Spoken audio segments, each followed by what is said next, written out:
நம்ம குழந்தைங்களுக்கு இருக்கக்கூடிய வறட்டு இருமலை எப்படி சரி செய்யலான்னு பார்க்க போகிறோம். இதுக்கு நான் துளசி இலைகளை எடுத்துருக்கிறேன். இந்த மாதிரி இலைகளை மட்டும் தனியாக எடுத்துக்கோங்க. இதை நல்லா வாஷ் பண்ணி வச்சுக்கலாம். ஒரு கையளவுக்கு நான் இப்போது துளசி இலைகள் எடுத்துருக்கிறேன்.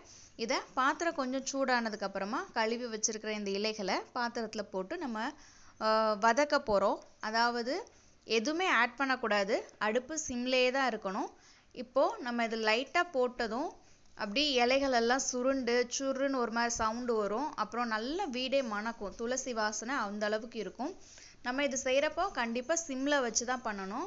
ஒரு 5 நிமிஷம் நீங்கள் வதக்குனதுக்கு அப்புறமா இதில் 1 டம்ளர் அளவுக்கு தண்ணி ஆட் பண்ணிக்கோங்க. தண்ணி ஆட் பண்ணி நம்ம ஒரு 10 நிமிஷம் போல் சிம்மில் வச்சு கொதிக்க விடணும். நல்லா அதில் இருக்கக்கூடிய எஃபெக்ட் எல்லாம் தண்ணியில் இறங்கிடும். நம்ம கண்டிப்பாக கூட்டி வைக்கக்கூடாது, அடுப்பை சிம்லேயே தான் வச்சுருக்கணும். இது நல்லா எஃபெக்ட் எல்லாம் இறங்கினதுக்கு அப்புறமா ஒரு 1/2 டம்ளர் அளவுக்கு இந்த தண்ணி கூட 1/4 டம்ளர் அளவு தேன் கலந்து நம்ம குழந்தைங்களுக்கு கொடுக்க போகிறோம். இந்த தண்ணி ஓரளவு ஆறிடணும், அதாவது நகைச்சுடுன்னு சொல்லுவோம்ல, அந்த அளவுக்கு வந்ததுக்கு அப்புறமா தான் நீங்கள் தேன் அதில் மிக்ஸ் பண்ணணும்.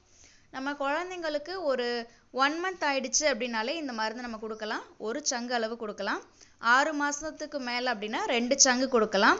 நான்வெஜ்லாம் சாப்பிட ஆரம்பிச்சிட்டாங்க, அதாவது 10 மாதத்துக்கு மேலே 1 இயர் ஆக போகுது அப்படின்னா தாராளமாக நீங்கள் 1/2 டம்ளர் அளவுக்கு கொடுக்கலாம்.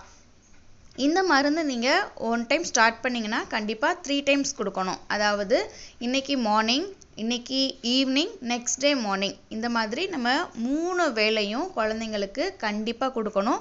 ஒரே ஒரு தடவை குடித்ததோடு நம்ம விட்டுடாமல் அதுக்கப்புறமா இன்னும் 2 தடவை கொடுத்துடணும். இல்லை அப்படின்னா நீங்கள் தினமும் 3 நாளும் காலையில் இந்த மாதிரி கூட நீங்கள் கொடுக்கலாம். ஆனால் கண்டிப்பாக 3 டைம்ஸ் நீங்கள் குழந்தைங்களுக்கு கொடுத்துடுங்க.